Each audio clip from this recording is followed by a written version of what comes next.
I've gotten to see careers like yours.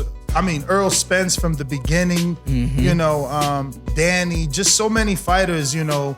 And I know that before you guys, there was a lot of boxing is dead and, you know, fighters don't know how to manage their money. And it seems like, you know, post Al and everything, like, I don't know, I want to say maybe 2010 moving forward. Fighters from the 2010 moving forward era, you guys are doing very well. Like, you know, I seen Julian post not too long ago, and he's not a champion anymore, but he posted how happy he was with his real estate and the smart moves that he made. And I know Quillen is doing fine post-boxing, and I'm sure you're doing fine post-boxing. And there's so many when that wasn't the story. No, it wasn't a few the years story. back. It wasn't. And I always kind of felt like it definitely was my responsibility at some capacity to kind of change the persona of the quote unquote average fighter or the boxers out there that we get our money, we turn it into cash real quick, and we go out and buy things straight cash, you know? And I think that fighters, I've been saying this for a very long time now, fighters we're more educated than we have ever been. Yes. We're more ambitious than we've ever been.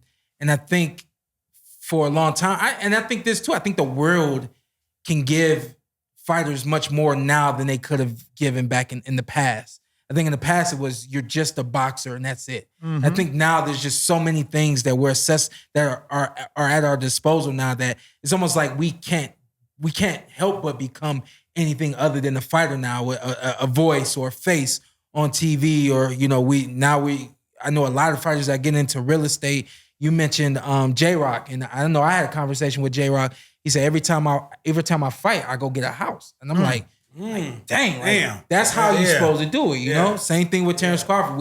The only thing he want to talk to me about is real estate. He want to talk so much real estate. I'm like, yo, slow down, man. I'm not interested in real estate. I heard Crawford owns a whole street. Like all the houses. He was at my house giving me game. And he want a part of everything. And the one thing also, you know, I don't know how everybody camp and everybody team is, but at the end of the day, Shawn didn't have like a whole team entourage of people that depend on Shawn Porter. I got my own plumbing company. Other guys at work, Carson, Shawn, they both got their own thing. It's not that, hey, Shawn, hey man, my bills are due. I need some da-da-da-da-da. It's a little different now where, you know, back in the days, it was like when my man eat, you eat. And if he don't eat, I don't eat. And I think that kind of that wave has shifted too, where fighters were known to have entourages, and if you didn't have an entourage, you really weren't the itch. You know what I mean? And I think fighters are starting to understand now, like, I can't feed your family and my family. I got to be more concerned with my family, you know? Yeah, no, everybody definitely got to contribute.